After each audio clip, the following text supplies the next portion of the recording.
And so what are the potential sources of motivation? Well, you could think about them in the big five manner. You know, if you're extroverted, you want friends. If you're agreeable, you want an intimate relationship. If you're disagreeable, you want to win competitions. If you're open, you want to engage in creative activity.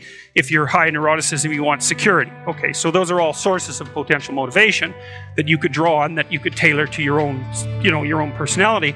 But then there are dimensions that you want to consider your life across. And so we ask people about, well, if you could have your life the way you wanted it in 3 to 5 years, if you were taking care of yourself properly, what would you want from your friendships? What would you want from your intimate relationship? How would you like to structure your family? What do you want for your career? Well, how are you going to use your time outside of your job? And how are you going to regulate your mental and physical health, and maybe also your drug and alcohol use? Because that's a good place to auger down, because alcoholism, for example, wipes out 5 to 10% of people. So you want to keep that under control. And then so maybe you develop a vision of what you would like your life to be, and that associates the goal. Once the goal is established, and then you break down the goal into micro processes that you can implement. The micro processes become rewarding in proportion, in relation to their causal association with the goal, and that tangles in your incentive reward system. We talked about the dopaminergic incentive reward system, and that's the thing that keeps you moving forward. And the way it works is that it works better if it produces positive emotion when it can see you moving towards a valued goal. Okay, well, what's the implication of that? Better have a valued goal, because otherwise you can't get any positive motivation working out. And so the more valuable the goal, in principle, the more the micro processes associated with that goal start to take on a positive charge. And so what that means is, well, you get up in the morning and you're excited about the day. You're ready to go. And so as far as I can tell, what you do is you specify your long-term ideal. Maybe you also specify a place you want to stay the hell away from, so that you're terrified to fail as well as excited about succeeding, because that's also useful. You specify your goal. You do that in some sense as a unique individual. You want to specify goals that make you say, oh, if that could happen as a consequence of my efforts, it would clearly be worthwhile. Because the question always is, why do something? Because doing nothing is easy. You just sit there and you don't do anything. That's real easy. The question is, why would you ever do anything? And the answer to that has to be because you've determined by some means that it's worthwhile. And then the next question might be, well, where should you look for worthwhile things? And one would be, well, you could consult your own temperament. And the other would be, well, you kind of look at what it is that people accrue that's valuable across the lifespan. So you do a structural analysis of the subcomponents of human existence, and I already did that. You need a family, you need friends. You don't need to have all these things, but you better have most of them. Family, friends, career, educational goals, plans for, time outside of work, attention to your mental and physical health, etc. That's what life is about. And if you don't have any of those things, well, then all you've got left is misery and suffering. So that's a bad deal for you. So once you set up that goal structure, let's say, and that's really in many ways that's what you should be doing at university.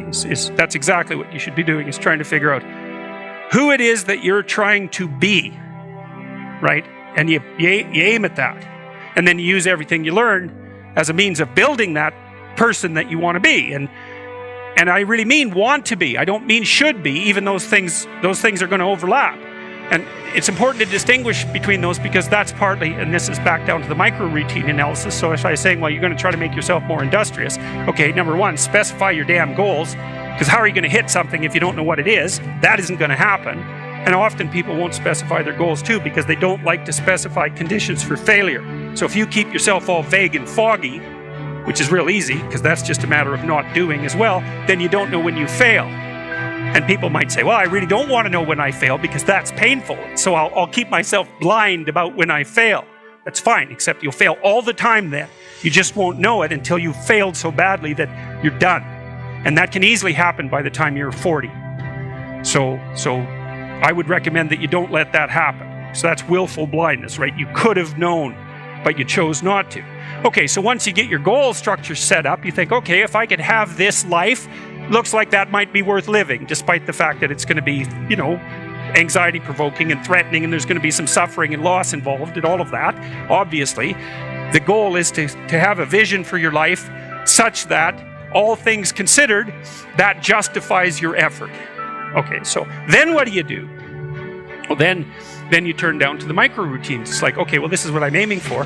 How does that instantiate itself day to day, week to week, month to month? And that's where something like a schedule can be unbelievably useful. Google Calendar. It's like, make a damn schedule and stick to it. Okay, so what's the rule with the schedule? It's not a bloody prison. That's the first thing that people do wrong. They say, well, I don't like to follow a schedule. It's like, well, what kind of schedule are you setting up? Well, I have to do this, then I have to do this, then I have to do this, and then I just go play video games, because who wants to do all these things that I have to do? It's like, wrong. Set the damn schedule up so that you have the day you want. That's the trick. It's like, okay, I've got tomorrow. If I was going to set it up so it was the best possible day I could have, practically speaking, what would it look like? Well, then you schedule that. And obviously there's a bit of responsibility that's going to go along with that, because if you have any sense, one of the things that you're going to insist upon is that at the end of the day, you're not in worse shape than you were than at the beginning of the day, right? Because that's a stupid day. If you have a bunch of those in a row, you just dig yourself a hole and then you bury yourself in it. It's like, sorry, that's just not a good strategy. It's a bad strategy. So maybe 20% of your day has to be responsibility and obligation, or maybe it's more than that, depending on how far behind you are. But even that, you can ask yourself, okay, well, I've got these responsibilities. I have to schedule the damn things in. What's the right ratio of responsibility to reward? And you can ask yourself that, just like you'd negotiate with someone who is working for you. It's like, okay, you got to work tomorrow. Okay, so I want you to work tomorrow. And you might say, okay, well, what are you going to do for me that makes it likely that I'll work for you? Well, you could ask yourself that, So maybe you do an hour of responsibility and then you play a video game for 15 minutes. I don't know, whatever turns your crank, man. But, you have to negotiate with yourself and not tyrannize yourself. Like you're negotiating with someone that you care for, that you would like to be productive and have a good life. And that's how you make the schedule. It's like, and then you look at the day and you think, well, if I had that day, that'd be good. Great. And you're useless and horrible, so you'll probably only hit it with about 70% accuracy, but that beats the hell out of 0, right? And if you hit it even with 50% accuracy, another rule is, well, aim for 51% the next week, or 50.5% for God's sake, or because you're going to hit that position where things start to loop back positively and spiral you upward. And so that's one way that you can work on your conscientiousness, is plan a life you'd like to have.